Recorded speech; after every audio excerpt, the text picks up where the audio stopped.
Chapitre 6. Le crépuscule de l'humanité. Bientôt, je fis l'étrange découverte que mes petits hôtes ne s'intéressaient réellement à rien. Comme des enfants, ils s'approchaient de moi, pleins d'empressement, avec des cris de surprise, mais comme des enfants aussi, ils cessaient bien vite de m'examiner et s'éloignaient en quête de quelques autres bagatelles. Après le dîner et mes essais de conversation, je remarquai pour la première fois que tous ceux qui m'avaient entouré à mon arrivée étaient partis. Et de même, étrangement, j'arrivais vite à faire peu de cas de ces petits personnages. Ma faim et ma curiosité étant satisfaites, je retournai, en franchissant le porche, dehors à la clarté du soleil. Sans cesse, je rencontrais de nouveaux groupes de ces humains de l'avenir, et ils me suivaient à quelque distance, bavardant, riant à mon sujet. Puis, après m'avoir souri et fait quelques signes amicaux, ils m'abandonnaient à mes réflexions. Quand je sortis du vaste édifice, le calme du soir descendait sur le monde, et la scène n'était plus éclairée que par les chaudes rougeurs du soleil couchant. Toute chose me paraissait bien confuse. Tout était si différent du monde que je connaissais, même les fleurs. Le grand édifice que je venais de quitter était situé sur une pente qui descendait à un large fleuve. Mais la Tamise s'était transportée à environ 1 mille de ma position actuelle. Je résolus de gravir, à 1,5 miles de là, le sommet de la colline, d'où je pourrais jeter un coup d'œil plus étendu sur cette partie de notre planète, en l'an de grâce 802 701. Car telle était, comme j'aurais dû le dire déjà, la date qu'indiquaient les petits cadrans de la machine. En avançant, j'étais attentif à toute impression qui eût pu, en quelque façon, m'expliquer la condition de splendeur ruinée dans laquelle se trouvait le monde, car tout avait l'apparence de ruine. Par exemple, il y avait à peu de distance, en montant la colline, un amas de blocs de granit reliés par des masses d'aluminium, un vaste labyrinthe de murs à pic et d'entassements écroulés, parmi lesquels croissaient d'épais buissons de très belles plantes en forme de pagode, des orties semble-t-il, mais au feuillage merveilleusement teinté de brun et ne pouvant piquer. C'étaient évidemment les restes abandonnés de quelques vastes constructions, élevées dans un but que je ne pouvais déterminer. C'était là que je devais avoir, un peu plus tard, une bien étrange expérience, un premier indice d'une découverte encore plus étrange, mais je vous en entretiendrai en temps voulu. D'une terrasse, où je me reposais un instant, je regardais dans toutes les directions, à une soudaine pensée qui m'était venue, et je n'aperçus nulle part de petites habitations. Apparemment, la maison familiale, et peut-être la famille, n'existaient plus. Ici et là, dans la verdure, s'élevaient des sortes de palais, mais la maison isolée et le cottage, qui donnait une physionomie si caractéristique au paysage anglais, avaient disparu. C'est le communisme, me dis-je. Et sur le talon de celle-là me vint une autre pensée. J'examinai la demi-douzaine de petits êtres qui me suivaient. Alors je m'aperçus brusquement que tous avaient la même forme de costume, le même visage imberbe au teint délicat, et la même mollesse des membres, comme de grandes fillettes. Il peut sans doute vous paraître étrange que je ne l'eusse pas remarqué, mais tout était si étrange. Pour le costume et les différences de tissu et de coupe, pour l'aspect et la démarche, qui de nos jours distinguent les sexes, ces humains du futur étaient identiques. Et à mes yeux, les enfants semblaient n'être que des miniatures de leurs parents. J'en conclus que les enfants de ce temps étaient extrêmement précoces, physiquement du moins, et je pus par la suite vérifier abondamment cette opinion. L'aisance et la sécurité où vivaient ces gens me faisaient admettre que cette étroite ressemblance des sexes était après tout ce à quoi l'on devait s'attendre, car la force de l'homme et la faiblesse de la femme, l'institution de la famille et les différenciations des occupations sont des simples nécessités combatives d'un âge de force physique. Là où la population est abondante et équilibrée, de nombreuses naissances sont pour un état un mal plutôt qu'un bien. Là où la violence est rare et où la propagation de l'espèce n'est pas compromise, il y a moins de nécessité. Réellement, il n'y a aucune nécessité d'une famille effective et la spécialisation des sexes par rapport aux besoins des enfants disparaît. Nous en observons déjà les indices, et dans cet âge futur, c'est un fait accompli. Ceci, je dois vous le rappeler, n'est qu'une simple conjecture que je faisais à ce moment-là. Plus tard, je devais apprécier jusqu'à quel point elle était éloignée de la réalité. Tandis que je m'attardais à ces choses, mon attention fut attirée par une jolie petite construction qui ressemblait à un puits sous une coupole. Je songeais, un moment, à la bizarrerie d'un puits au milieu de cette nature renouvelée, et je repris le fil de mes spéculations. Il n'y avait du côté du sommet de la colline aucun grand édifice, et comme mes facultés locomotrices tenaient évidemment du miracle, je me trouvais bientôt seul pour la première fois. Avec une étrange sensation de liberté et d'aventure, je me hâtais vers la crête.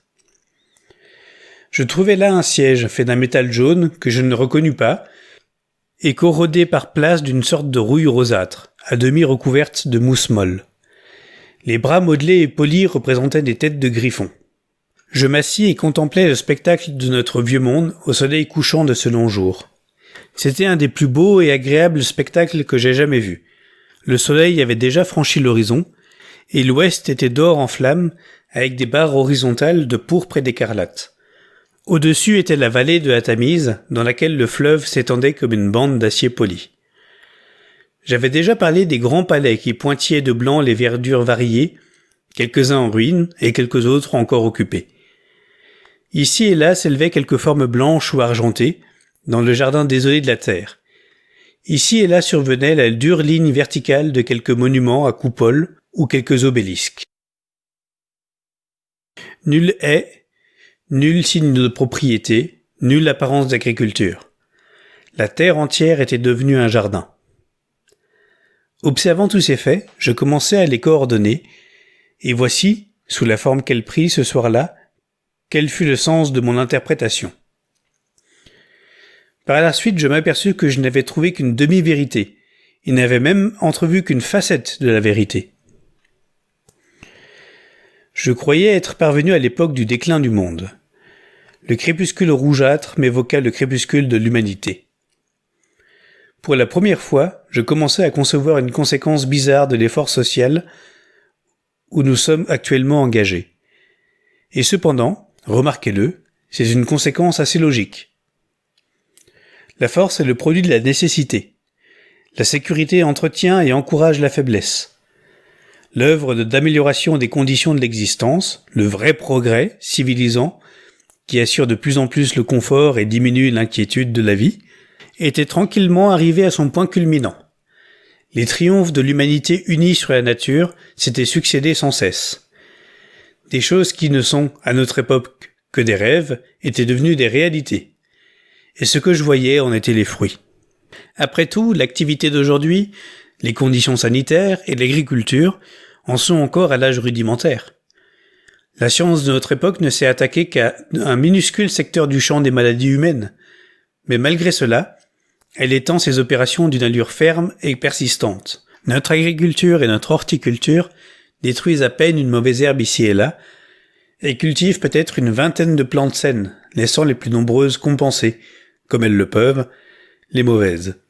Nous améliorons nos plantes et nos animaux favoris, et nous en avons si peu, par la sélection et l'élevage. Tantôt une pêche nouvelle et meilleure, tantôt une grappe sans pépins, tantôt une fleur plus belle et plus parfumée, tantôt une espèce de bétail mieux adaptée à nos besoins. Nous les améliorons graduellement parce que nos vues sont vagues et hésitantes, et notre connaissance des choses très limitée. Parce qu'aussi la nature est timide et lente dans nos mains malhabiles. Un jour, tout cela ira de mieux en mieux. Tel est le sens du courant, en dépit des reflux. Le monde entier sera intelligent, instruit, et recherchera la coopération. Toutes choses iront de plus en plus vite vers la soumission de la nature. À la fin, sagement et soigneusement, nous réajusterons l'équilibre de la vie animale et de la vie végétale pour qu'elle s'adapte à nos besoins humains. Ce réajustement, me disais-je, doit avoir été fait et bien fait.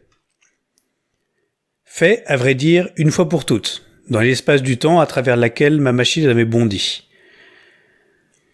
Dans l'air, ni moucherons ni moustiques. Sur le sol, ni mauvaises herbes ni fongosité. Des papillons brillants voltigeaient de çà et là. L'idéal de la médecine préventive était atteint. Les maladies avaient été exterminées. Je ne vis aucun indice de maladie contagieuse quelconque pendant tout mon séjour. Et j'aurai à vous dire plus tard que les processus de putréfaction et de corruption eux-mêmes avaient été profondément affectés par ces changements. Des triomphes sociaux avaient été obtenus.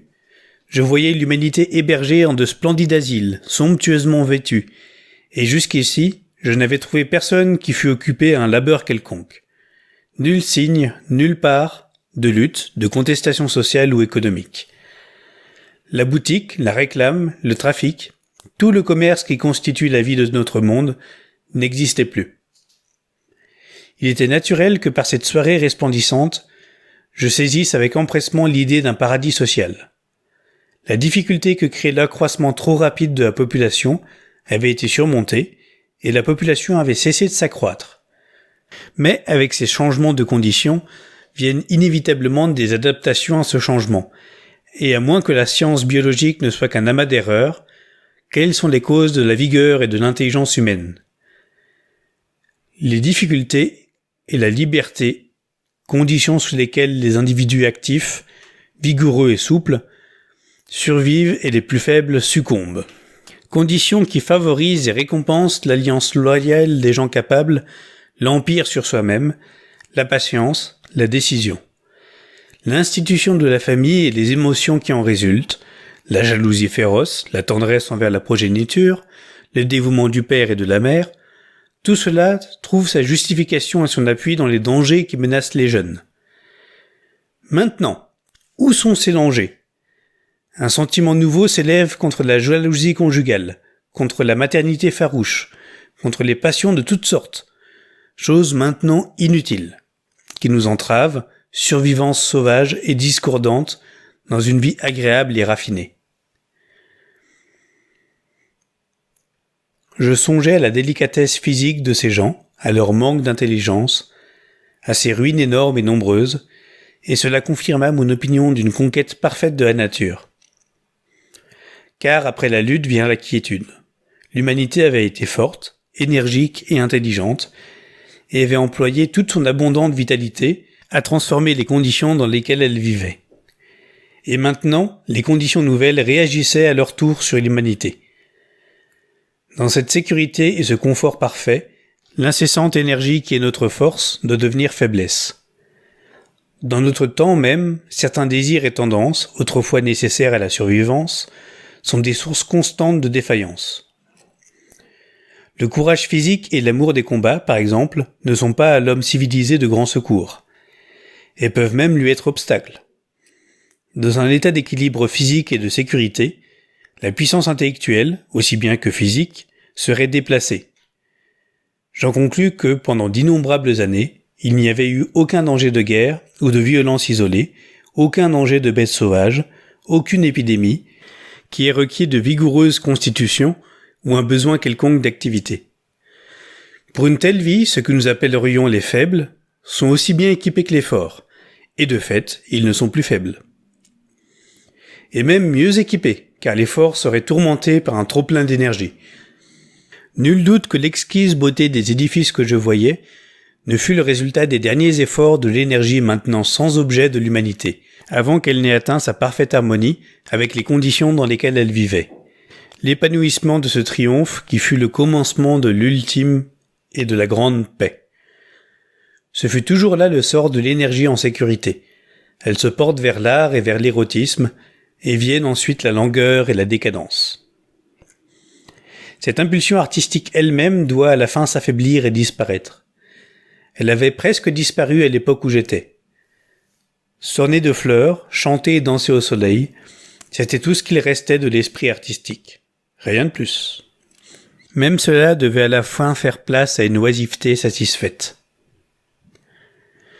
Nous sommes incessamment aiguisés sur la meule de la souffrance et de la nécessité, et voilà qu'enfin, me semblait-il, cette odieuse meule s'était brisée. Et je restais là, dans les ténèbres envahissantes, pensant avoir, par cette simple explication, résolu le problème du monde, pénétré le mystère de l'existence de ces délicieux êtres. Il se pouvait que les moyens qu'ils avaient imaginés pour restreindre l'accroissement de la population eussent trop bien réussi, et que leur nombre, au lieu de rester stationnaire, eût plutôt diminué. Cela eût expliqué l'abandon des ruines. Mon explication était très simple, et suffisamment plausible, comme le sont la plupart des théories erronées.